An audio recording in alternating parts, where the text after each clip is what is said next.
would it do? If she's not even going to hug you anymore, you need to move on with your life, Ding Renjian. Would you wake up? All done.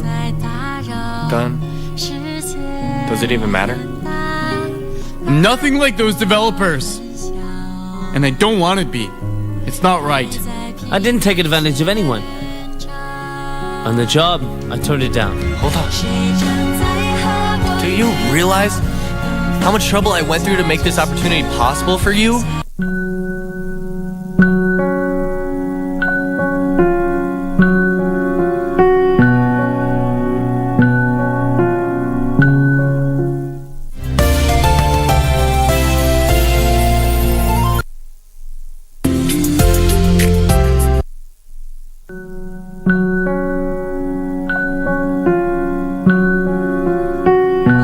What good would it do? If she's not even going to hug you anymore, you need to move on with your life, Ding Renjian.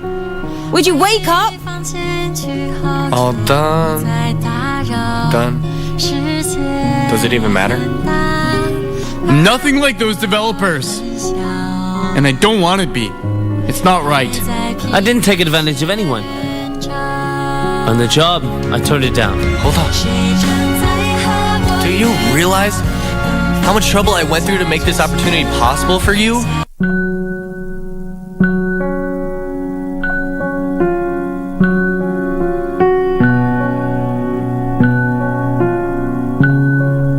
Mundos divididos por una sombra de traición. You had caught her in some kind of situation that you didn't like? Yes. Lying heart. Fue sembrando el veneno y la ambición.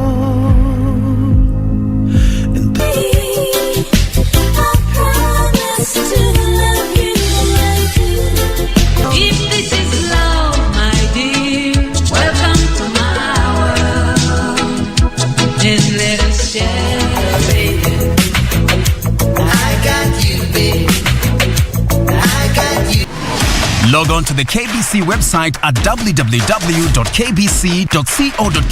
to get the latest breaking news, entertainment,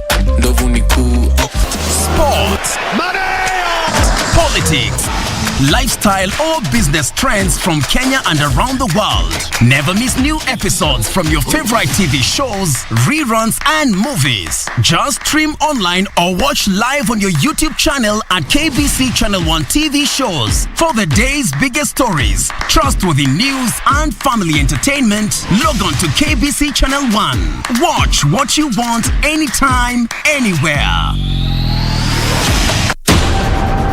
We take it on at the right time. Honorable Musalia Mudavadi. The Honorable Mutahi Kagwe. Chief Justice Martha Karambuko. This is KBC, the voice of Kenya. Asking the right questions. I don't know how it made you feel as speaker who is presiding over a house where members can be compromised with 10,000 shillings. We keep our guests comfortable. A mission to ensure our audience gets a complete story. For a few hours or so, I thought this is it. My end has come. If really we want an end of this pandemic, we must fight. Our goal, to tell it as it is for the benefit of our viewer. And I'm sure we will have good discussions. All right. That will make probably your viewers understand KDF better. With 21 radio outlets. During a live interview on KBC TV, Chief of Defense Forces General Robert Kibosha. Jaji mkuu kwa mara ya kwanza katika mahojiano yake ya kipekee na runinga ya KBC Channel 1. And 2 TV stations covering over 90% of the entire country. The message always gets home. KBC, the home of on-air TV interviews.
it's Monday, the 10th day of January 2022. This is KBC Prime Edition. Good evening. My name is Mboya. My name is Museo. Welcome to the broadcast. I hope you had yourself a fantastic weekend. We have a comprehensive bulletin for you that includes business news and sports. And by the way, Tom, welcome back. Thank you. Thank you. Well, we're happy to be back, of course, and we're going to look at our headline stories first.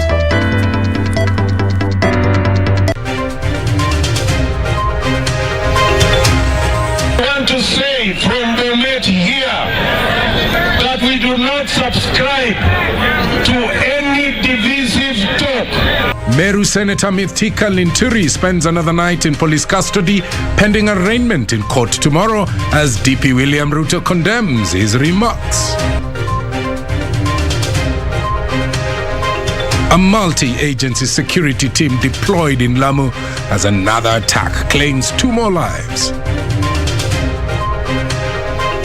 And the Ministry of Tourism rejects request by hoteliers to review COVID-19 vaccination certificate requirement.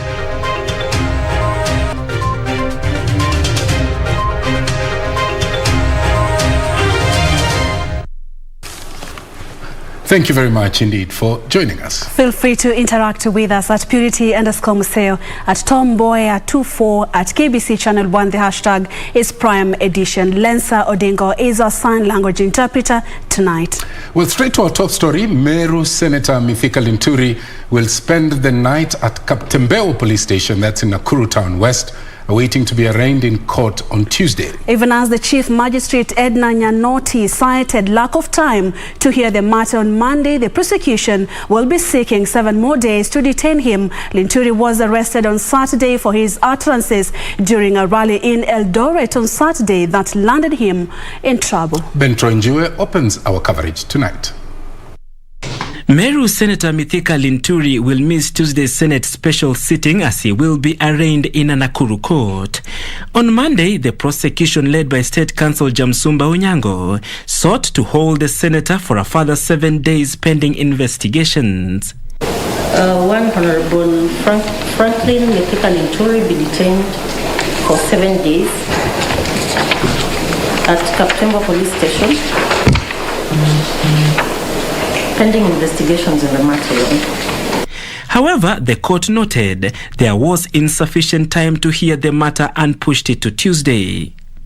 However, the defense objected the application, saying that there were no compelling reason to continue detaining the senator without charging him.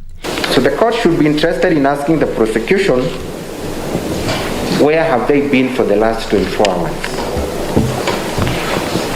It is not even fair to this court, to the defense, to the accused person, to be rushed to court 30 minutes before closure of business time. The state cannot rely on emotions to say that the offense is so serious that bail should be denied. They argued that he had a crucial matter at Senate special sitting on Tuesday to debate the political party's amendment bill.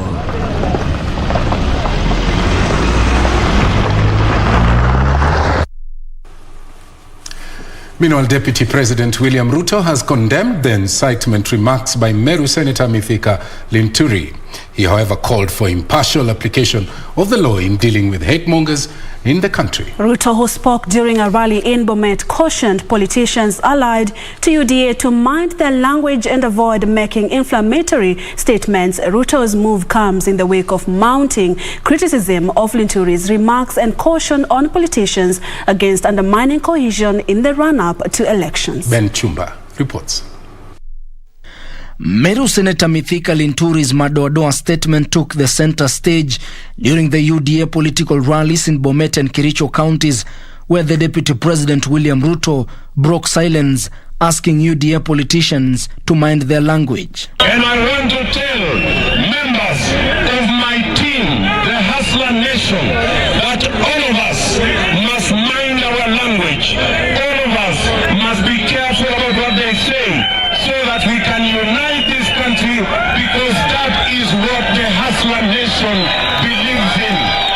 Speaking at the Bomet Green Stadium in Bomet County, Ruto, while condemning Linturi for his inappropriate use of language, promised that his party UDA will be at the forefront in preaching peace. Senator Linturi made a statement which he regrets, a statement that had inappropriate language, and Senator Linturi has apologized.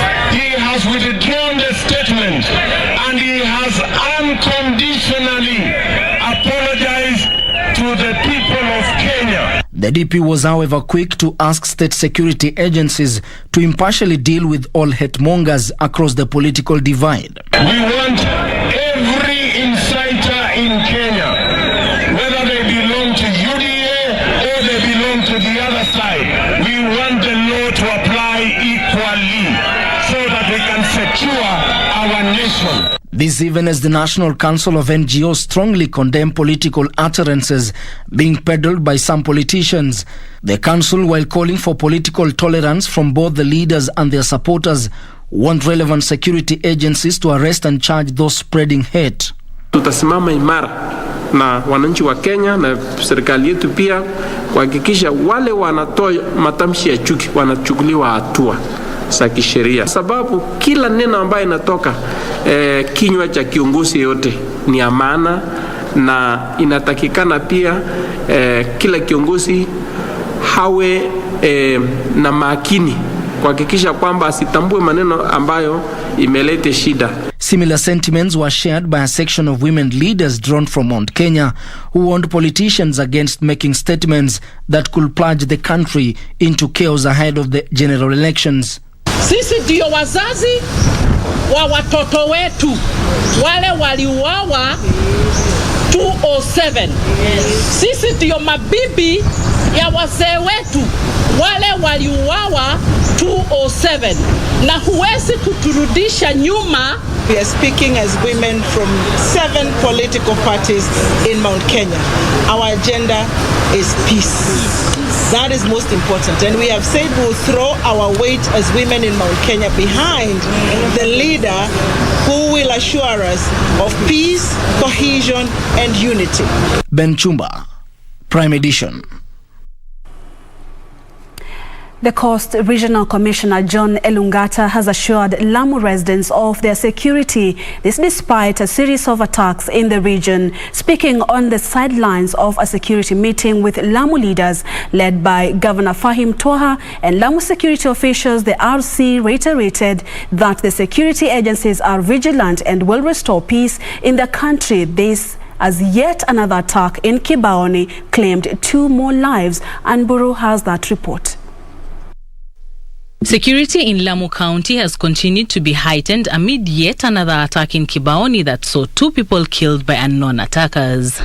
Confirming the incident, Coast Regional Commissioner John Elungata said though they have made no arrests, they have a crucial lead on the attackers and have adequate military and police deployed to deal with the situation. Indeed, there were 2 people who died yesterday in the process of escaping from those attackers. Like I've said, a loophole was identified, which the attackers exploited, but that has not been sealed. That has now been sealed, and don't expect to see any further incident of that nature, because we've emplaced soldiers as well as police in those areas. Elungata saying he is cognizant of rising tension in areas including Juhudi and Kamukunji in Majembeni location near Kibaoni, saying the situation is being handled with the police and military deployed to ensure they secure those isolated areas. In the process, a lot of people left their homesteads, came to Kibaoni, where we have sheltered them in a school nearby. But by this morning, I think a lot of them began going back, and we want to assure them that the military, as well as the police, have put in place mechanisms to ensure that those who are really in isolated places are protected, and that there should be no issue of worry, because we have discovered where the loophole was, and we have sealed it. Lamu leaders commended the national government's quick intervention and appealed to the residents to remain calm and coexist harmoniously while the multi-agency security team deals with the insecurity. All communities, wafugaji, wakulima, wavuvi, tukae pamoja, tuzungumze hii maneno. Alafu pia wakubwa watakuja kuaddress zile matatizo nyeti tuko nao hivi sasa. Serikali na sisi viongozi sote kwa tumeweka tofauti zetu za kikabila za siasa kando, na tumeamua kwamba tushikane, tuwe kitu kimoja, tulete usawa na ili tuweze Lamu iweze kuendelea na iwe ni mahali pazuri pa kila mtu kuishi. Hatutakubali. Tumekaa na amani, tumekaa na ustaarabu, tumekaa na upendo wananchi wote wa jumla. Less than 6 months to election tunaona mambo kama haya, lakini tunaachia serikali wafanye uchunguzi, wapate wahusika wakuu na to bring them to books. At the same time, Lamu woman representative Ruwaida Mohammed called on the security agencies to apprehend those using social media to escalate tension and cause animosity among the residents. Tumesema hapa wale watu wa Facebook wanaotetesha watu Lamu washikwe immediately, na wale wanachochea baina communities na community washikwe immediately, wapelekwe polisi ndio iwe mfano kwa wengine. For Prime Edition from Lamu County, I am Anburu. Let's stay at the coast, and health workers in Mombasa County had threatened to down their tools Tuesday if their salary dispute wasn't resolved by midnight. That strike has been called off. Meanwhile, the Kenya County Government Workers Union of Mombasa have suspended that imminent strike following successful negotiations with the county governor, Hassan Joho. As Juni Karisa reports, the Joho-led administration is appealing for calm and sobriety as they negotiate to address the welfare of their workers.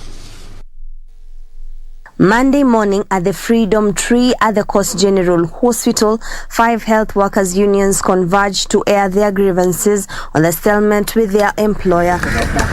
The unions decry 2 months unpaid salaries, an inactive comprehensive medical cover, as well as unlimited statutory deductions. Watoto bado kwa nyumbani, hawajaenda shuleni. Manyumba hazijalipwa, chakula hakuna transport. How will you go to work? Are you going to crawl to work? The workers have resorted to down their tools by midnight today if the county government does not yield to their demands. Tunahuzunika sana kwamba mnaanza mwaka mpya mkiwa wagonjwa na mnakosa huduma kwa hospitali za umma. However, at the Kenya County Government Workers Union Mombasa branch headquarters, its leadership convened to suspend their strike notice scheduled for Tuesday next week. Tumepokea simu kutonesha kwamba amefaulu kulipa mishahara miwili na kuweza kulipa matibabu kwa jumla. Na yale yote ambayo kwamba ilikuwa yanamtatiza mfanyikazi wako tayari kuyatekeleza. The Union Secretary General Haj Mwinyi says successful bilateral talks with the county boss on Friday halted the strike with the promise that the workers' pay and medical cover will be resolved by Friday. Niliweza kukaa mikutano mingi sana management ambayo kwamba mikutano ile haikuzaa matunda kwa sababu walikuwa wana lack of communication. Iwapo sengine tulikuwa tunaenda kwenye mikutano pia sengine wanatukimbia, hawakai, tunampata mmoja ama wawili ambao kwamba shida kama zile hatuwezi kuzitatua, lakini tukasinikiza ni lazima tumpate gavana ili ajue yanayojiri. Mwinyi further revealed that the union was in talks with the County Public Service Board to renegotiate the workers' CBA that has stagnated from 2012. Wakati mwingi unapokuwa unataka kuenda katika negotiation una aim higher, aim 100%, lakini katika negotiation time ikifika is a matter of give and take. Mombasa County Secretary Job Tumbo is calling for patience among the affected lot, urging them to give negotiations a chance. Some of the grievances that they had raised, which had been taken up by the governor, have started yielding fruit, and that salaries are coming through. I would be very, very disappointed if and when the doctors continue with the strike. I would urge them and encourage them that based on the meeting that they had with His Excellency the Governor on Friday, they need to give that discussion a chance. Meanwhile, the creative industry has distanced themselves from the stalemate, dismissing reports that the county government had diverted the salaries during the India festivity. Nimepitia gazeti fulani, nimeona kuna bwana mmoja wa human rights anasema kwamba kulipa msanii ni waste of funds. Hiyo kitu inauma sana. Mwingine nimeona amesema tumelipwa milioni 2. Milioni 200. Nimefurahi sana kama ameona sisi thamani yetu iko kiasi hicho. Ukweli ni kwamba kama ana proof alete. Juni Karisa Mbele for the Prime Edition from Mombasa County. To politics. Nairobi gubernatorial hopeful Tim Wanyonyi says he has what it takes to propel Nairobi to the next level of development should he clinch the county's top seat. Speaking when he met 100 members of the clergy at the United Kenya Club in Nairobi, Wanyonyi said his track record as the Westlands Member of Parliament speaks for itself. Yusuf Farah reports. Let your will be done. Yes. As he goes out, Jehovah God. Westlands MP Tim Wanyonyi, who is eyeing the Nairobi gubernatorial seat on an ODM ticket, said it's now time to place Nairobi in the hands of leaders who prioritize service delivery to residents instead of previous leaders who fulfill their selfish interests. I have worked in City Hall before as a councillor, before I became a member of Parliament for Westlands.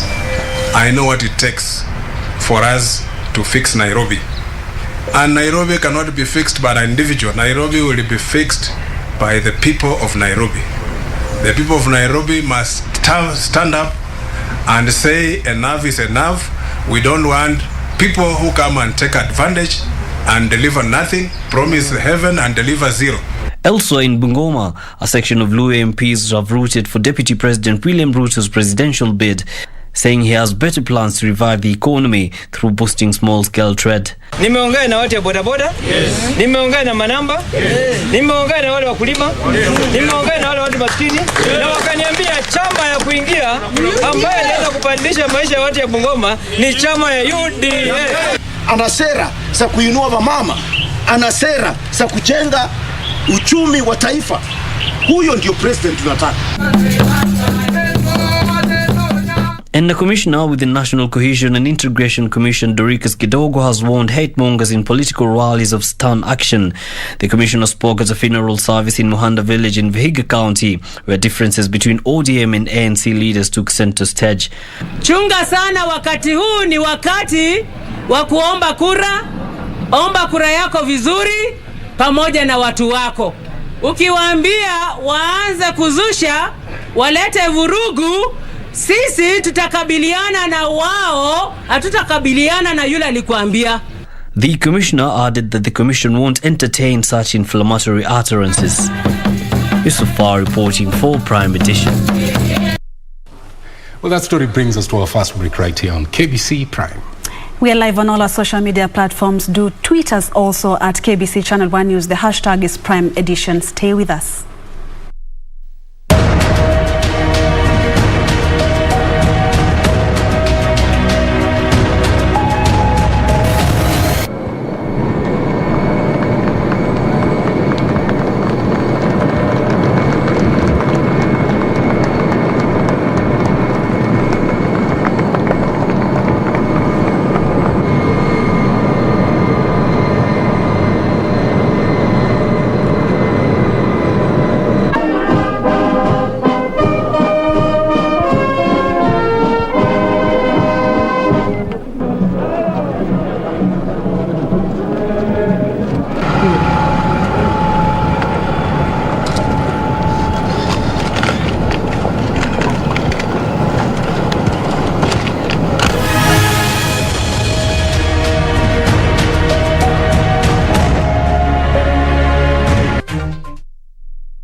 Kwa hiyo Kate na babako ni wazimu, walitafutana wakapatana.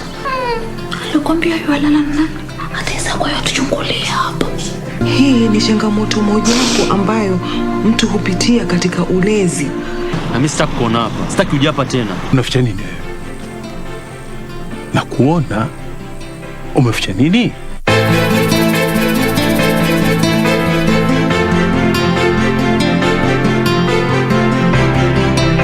And we realize that our music is growing and people are receptive to it. We have like diehard fans now, which is great.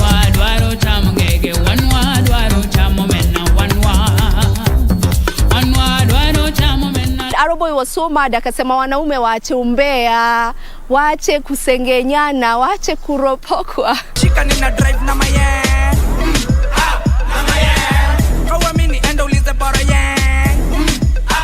Where did sailors go? We are not seeing them in any concerts. We are not getting anything new from them. No content. No, there's no music from them. Nairobi. Log on to the KBC website at www.kbc.co.ke to get the latest breaking news, entertainment, sports, politics, lifestyle or business trends from Kenya and around the world. Never miss new episodes from your favorite TV shows, reruns and movies. Just stream online or watch live on your YouTube channel at KBC Channel 1 TV shows. For the day's biggest stories, trustworthy news and family entertainment, log on to KBC Channel 1. Watch what you want anytime, anywhere.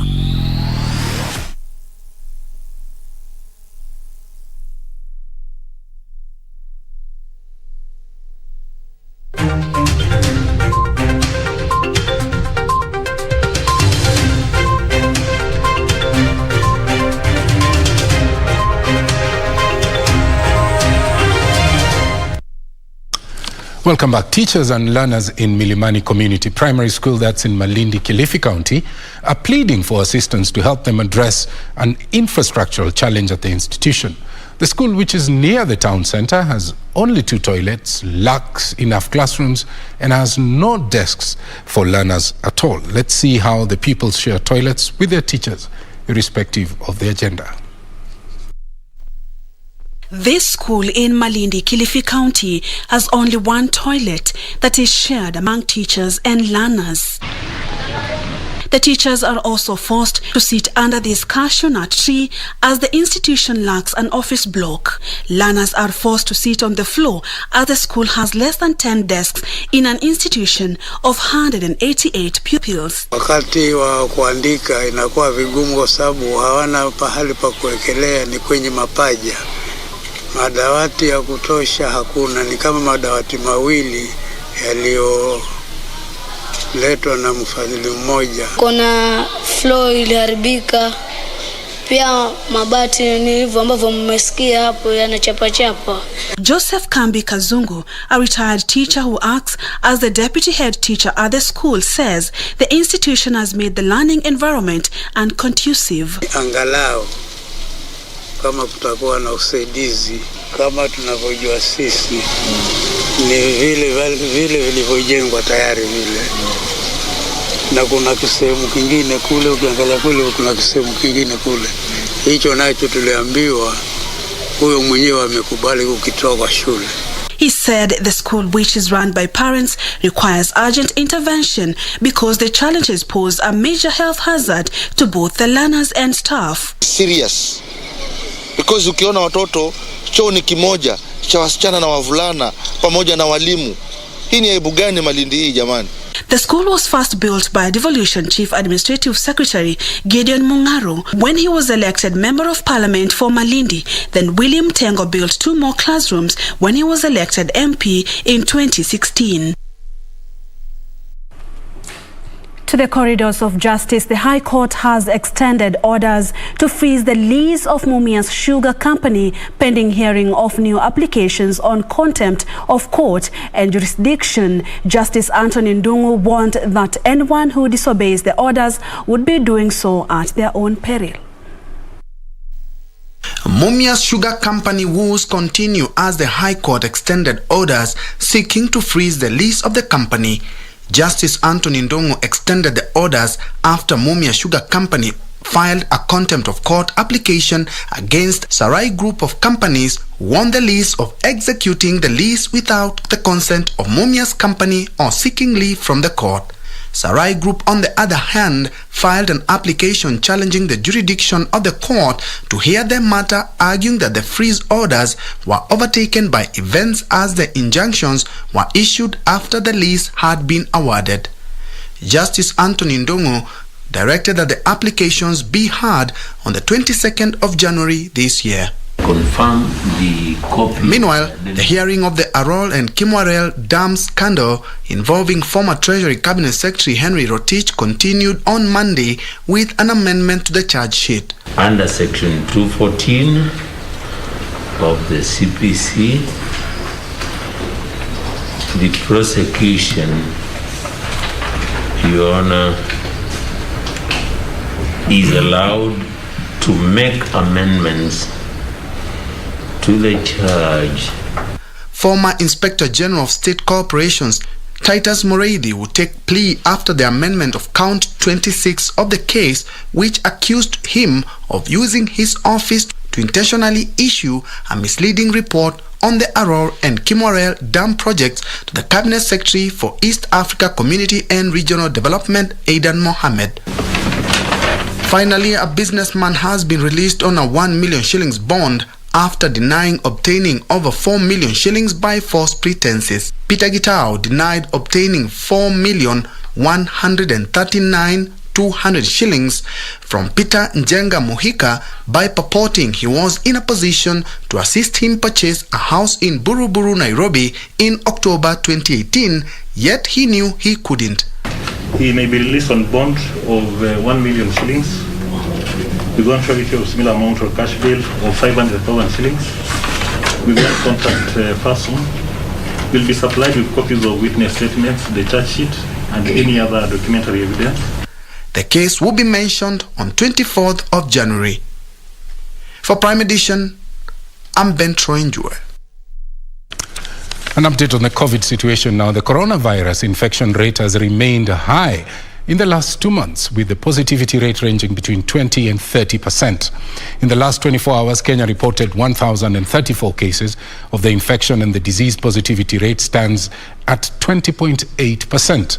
The total confirmed positivity cases are now 312,572, and cumulative tests so far stand at 3,104,457. Unfortunately, 8 patients succumbed to the disease, all of them being late deaths reported after conducting facility record audits in the months of December 2021 and January 2022. This now pushes the cumulative fatalities to 5,454 between Sunday and Monday. 3,611 patients recovered from the disease, raising their tally to 268,573. Globally, there are 308,158,876 confirmed cases and 5,507,604 deaths from the corona COVID-19 outbreak as of the 10th of January 2022. Now, the World Health Organization, WHO, has warned against those people describing the Omicron variant as mild, saying that it is killing people across the world. Recent studies suggest that Omicron is less likely to make people seriously ill than previous COVID variants. However, according to WHO, the record number of people catching it has left the health systems under severe pressure. The World Health Organization says that the number of COVID-19 global cases has increased by 71% in the last week, and in the Americas by 100%. The global health body further says that among severe cases worldwide, 90% were unvaccinated. According to WHO, while Omicron does not appear to be less severe compared to Delta, especially in those vaccinated, it does not mean it should be categorized as mild. Just like previous variants, Omicron is hospitalizing people and it's killing people. In fact, the tsunami of cases is so huge and quick that it is overwhelming health systems around the world. On Monday, the U.S. recorded more than 1 million COVID-19 cases in 24 hours. Authorities in the Chinese port city of Tianjin said they began a citywide testing campaign of its 14 million residents after a cluster of 20 children and adults tested positive for COVID-19, including at least 2 with the Omicron variant. Indian authorities reported 159,632 new COVID-19 cases on Sunday, forcing several states to impose new restrictions in an effort to curb the spread of the virus. Israel, which has begun administering a fourth jab to its most at-risk groups, announced eased access to home COVID-19 tests to allow people to decide whether to quarantine at home amid shortages in shops and complaints about high prices. Data released on Sunday said Africa had registered a total of more than 10 million coronavirus cases. Statistics from the Center for Disease Control showed there had been 10,028,508 cases reported by the African Union's 55 member states since the outbreak of the pandemic. Globally, there has been 298,915,721 confirmed cases of COVID-19, including 5,469,303 deaths reported to the World Health Organization. As of January 8, 2022, a total of 9,128,987,353 vaccine doses had been administered. And tonight, our weekly segment, The Cabinet, commences. It will offer snapshot profiles of the men and women who have served as government ministers right from Mzee Jomo Kenyatta's regime to the current one of President Uhuru Kenyatta. The premiere episode focuses on Kenya's first Vice President, Jaramogi Oginga Odinga. Have a look.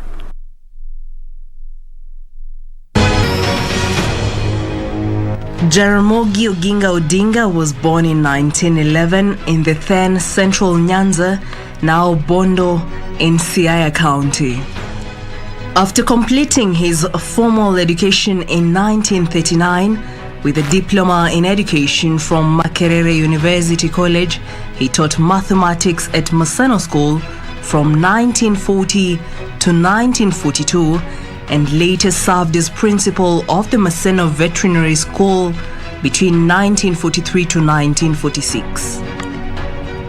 In 1947, he dropped teaching for business and politics, got elected to the membership of Central Nyanza District Council. In October 1952, when Kenyatta was detained by the British government and 6 months later sentenced to jail, Jaramogi became one of the most outspoken advocates for his release. In 1956, the colonial government allowed Africans to directly elect their representatives to the Legislative Council, and Odinga was elected to represent Central Nyanza. After the first Lancaster House Conference in London in 1960, Jaramogi and other members of the Legislative Council formed the Kenya African National Union (KANU). In 1962, the second Lancaster House Conference was convened with KANU and KADU agreeing to form a coalition and go to the general election. Kenya became a republic within the Commonwealth in 1964, with Kenyatta as The Cabinet, a weekly segment that offers snapshot profiles of men and women who have served in government since independence. Now, moving on, a family in Garissa is appealing for assistance to find their kin who went missing under unclear circumstances.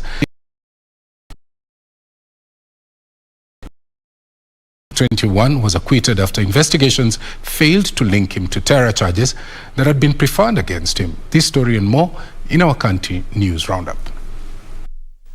Sheikh Noor's case was dropped on December 29th after investigations failed to link him to terror-related charges. Abdullahi Yusuf, a family member, says that Sharif was arrested by plainclothes officers outside Garissa High on the same day, whisked away in a pickup whose number plate was concealed. He has not been traced to date. Tunauliza serikali itueleze pale walipeleka kijana yetu.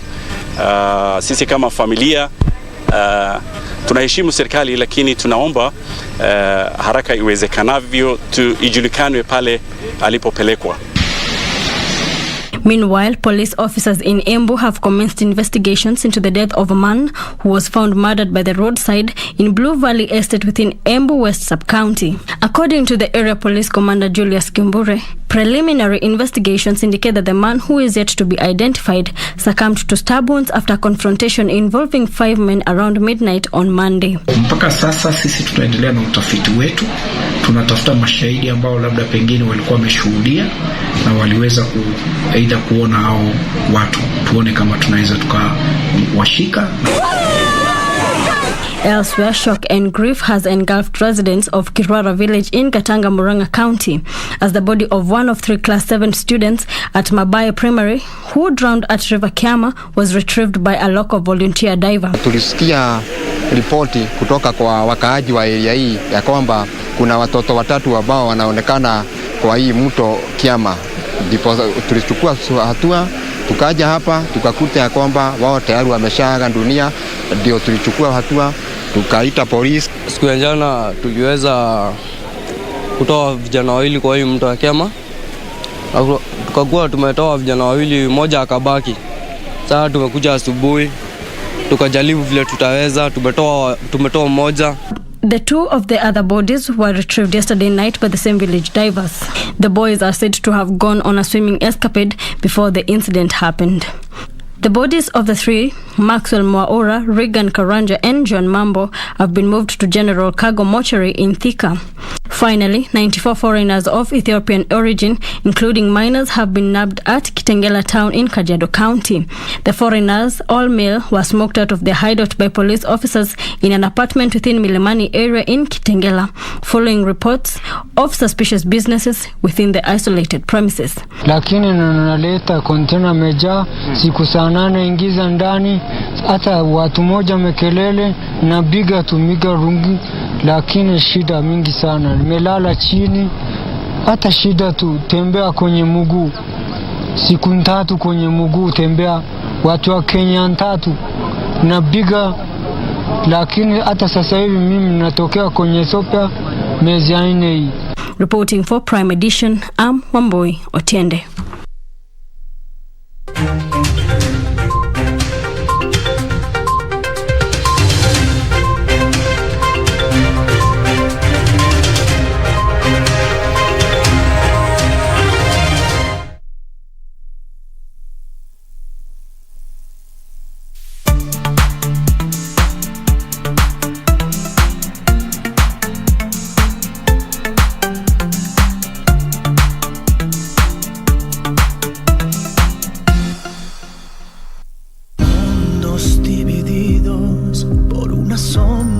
De traición. Get with them and please let go of the gun! You had caught her in some kind of situation that you didn't like? Yes. Lying heart. Fue sembrando el veneno y la ambición.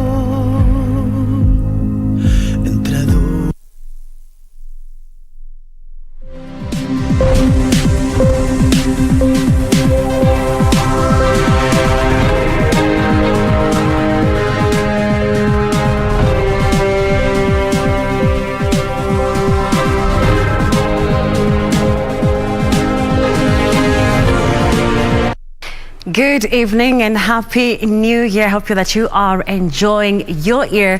My name is Carol Jenga as I take you through today's business. Now we look at the top stories that are making headlines tonight. And the Ministry of Tourism and Wildlife will not revise its vaccination certificate requirement for hotel customers as requested by a section of tourism industry players. Tourism Principal Secretary Professor Fred Sigor said there is no trade-off between business and health, and therefore the government will continue following strict Ministry of Health guidelines on containing the spread of coronavirus. Regulation requiring patrons to hotels, bars, lounges, casinos and game parks to show COVID vaccination certificates to access services came into force 3 weeks ago. However, some hoteliers say the new regulation is likely to hurt business that has been battered by COVID-19 containment restrictions and want the government to review it. When it comes to issues health, the Ministry of Health is in the forefront in giving direction. And whenever we are handling issues tourism, we ensure that we work closely with them. Professor Segor urged tourism industry players to continue enforcing the Ministry of Health guidelines on containing the spread of coronavirus, noting that health is of paramount importance to the country. And as directed by Ministry of Health, we work very closely to ensure that the policy on the side of government is followed. He made the remarks during the handover of 5 patrol motor vehicles and 20 motorbikes valued at 35 million shillings to the Masai Mara National Reserve and Tsavo National Parks for enhancing anti-poaching and illegal wildlife trafficking in Kenya. The government says these are part of Kenya's larger 2.1 billion shillings anti-poaching strategies. As much as poachers are also increasing their technology, I want to assure you that as government, we are using a multi-agency approach, and in addition, we are also modernizing our equipment to ensure that we are ahead as far as this issue is concerned, because we are determined to ensure that poaching is indeed brought to an end. The project was partly financed by the United Nations Development Programme. Alanauko, Prime Edition.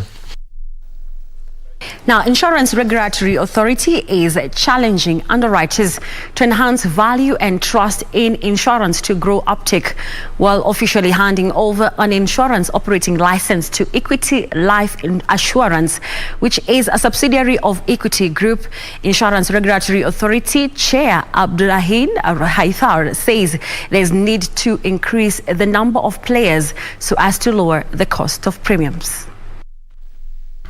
Kenya is ranked among the top 3 African nations in insurance penetration. However, insurance penetration in Kenya currently stands at 2.4% against a global average of 7.2%. The Insurance Regulatory Authority is now calling on established firms to step up subsidiaries with separate structures and commercial agreements in line with the regulator to tap into the market. When you're selling insurance, you're telling trust.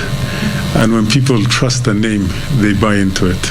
A wide, a distributor network that you already have that you can utilize to sell the product. Speaking during the official handing over of an insurance operating license to Equity Life Assurance, Equity Group CEO James Mwangi said the long-term strategy of the new subsidiary is to ensure that more Kenyans take up insurance as a way of cushioning themselves against risks. Insurance would be to complement what the financial sector has played. Protection is the biggest tool of protecting the quality of the assets of banking industry. The regulator is challenging players to enhance distribution and value for the customer to grow trust in underwriting.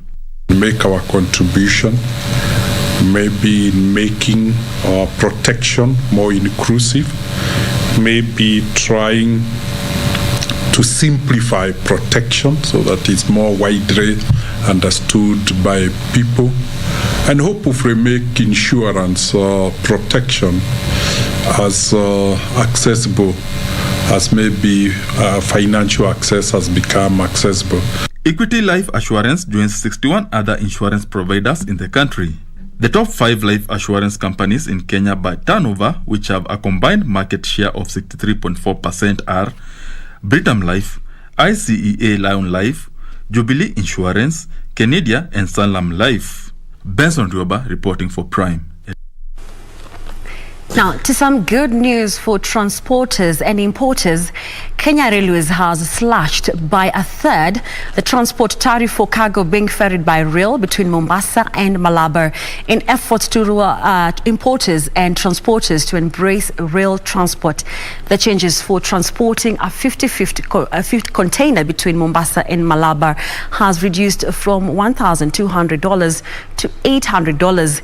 Kenya Railways Managing Director Philip Mainge says the parastatal has kicked off a 2-month trial of seamlessly transport of cargo between Mombasa and Malabar that will reduce cargo transit time from 4 days to 28 hours. The movement of cargo through the railway system is efficient, it's reliable, it's safe, and that is why the rehabilitation of the 465 kilometers is a landmark. It's a landmark for us because we were moving at speeds of around 30 kilometers, the highest per hour. And now we are able to do 50 to 60, and our maximum speed is 80. We are running 8 to 9 trains per day by SGR every day. So I can assure you 50% of those trains will end up in ICD. So probably a minimum of 4 to 5 trains coming in here on their way to the region through Maraba. Still on the transport sector, Kenya Ports Authority has acquired 1.9 billion shillings multi-purpose to salvage tugboat for rescue marine operations during emergencies. The authority is investing in modernization of its marine vessels to enhance port service efficiency. While receiving the vessel christened Mkombozi 2, which was built in Turkey, Kenya Ports Authority General Manager Operations and Harbour Sudi Mwasingo said the tugboat, which is an additional to a fleet of 5, would help reduce costs that were being incurred on hiring salvage services. The new tugboat is expected to offer rescue services, fire suppression, maritime pollution control, and marine salvage. So most importantly, this is a salvage tug that is capable of doing salvage operations on ships in peril and in distress. Having this tugboat available, they are able now to service or salvage ships that have problems in the whole region up to Mauritius and Seychelles. The Kenya Ports Authority plans to hire the tugboat since in the sub-Saharan African region, it is only in South Africa that has salvage boats. The arrival of this tugboat that is adding capacity to the port and as well also opening new business, because this is a tug that can be even chartered.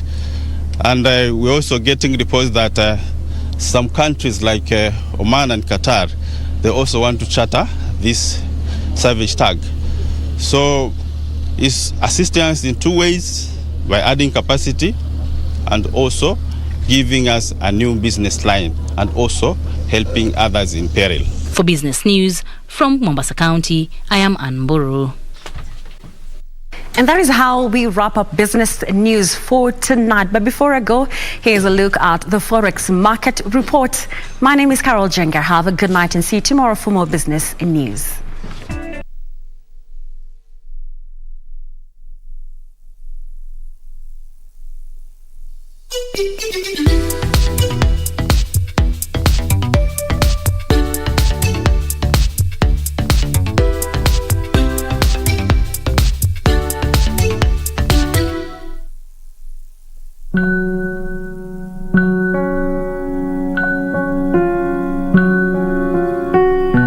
What good would it do if she's not even going to hug you anymore? You need to move on with your life, Ding Renjian. Would you wake up? All done. Done. Does it even matter? Nothing like those developers. And I don't want to be. It's not right. I didn't take advantage of anyone. On the job, I turned it down. Hold on. Do you realize how much trouble I went through to make this opportunity possible for you?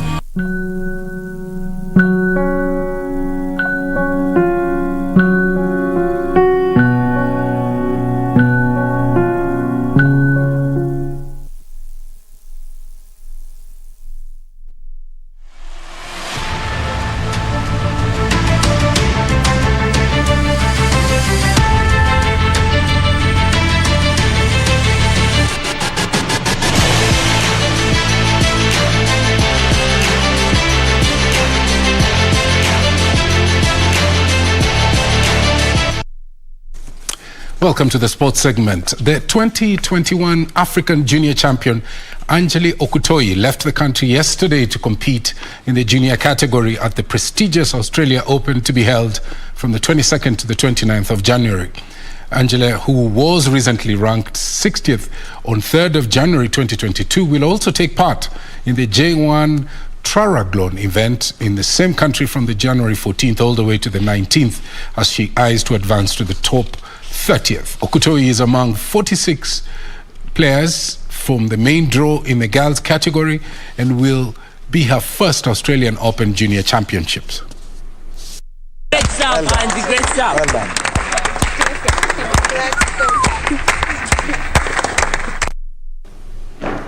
Well, we wish her well. Now, the first batch of the Kenya national ladies cricket team left the country this evening ahead of the Commonwealth Games qualifiers to be held in Malaysia from the 18th to the 24th of this month. The second batch will leave tomorrow. The team, which received kits from the National Olympic Committee of Kenya 3 days ago, will begin their qualifying matches against Bangladesh on the 18th of this month. Kenya will face Sri Lanka on the second match of the 20th of the month before playing Scotland 2 days later and ending the group round against hosts Malaysia on the 23rd of this month. The 5 women teams will compete for one place in the cricket tournament at the 2022 Commonwealth Games, which will be held on the 28th July to 8th August in Birmingham, England.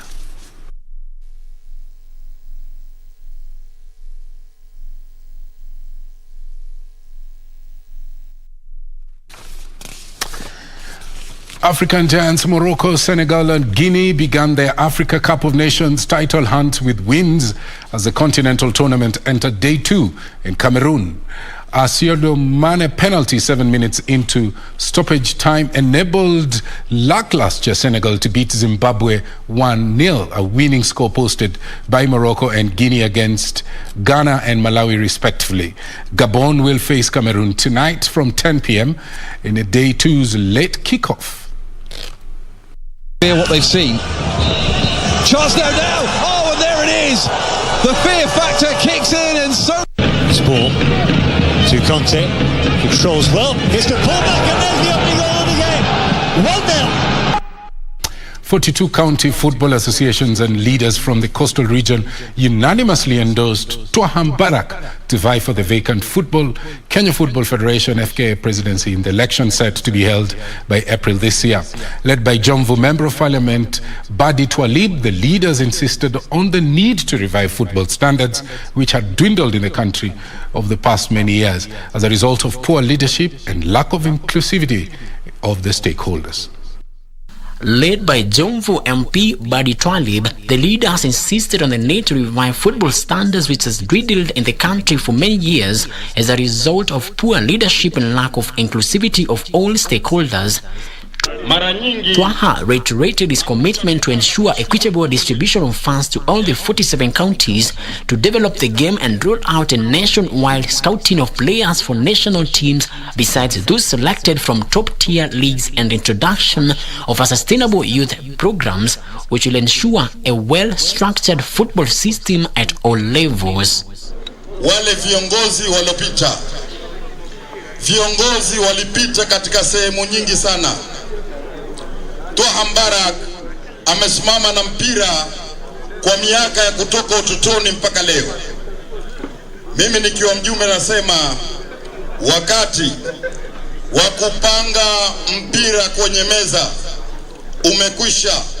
Ni lazima tutafute viongozi ambao miguu yao ilikanyaga katika miwanja wa mpira, na kiongozi huyo ni Twaham Barak ambaye yuko hapa. Elsewhere, Mainstream Academy FC from Dagoretti South constituency were crowned champions of the annual KJ Super Cup after their 3-0 post-match penalties win against Dagoretti Youth FC at the Riruta Stadium. Both teams had settled for a 1-1 draw during regulation time. The tournament kicked off in December last year with 75 teams from 5 electoral wards, including 12 women teams taking part. Mainstream backed home 100,000 shillings, while the Dagoretti Youth received 50,000 shillings.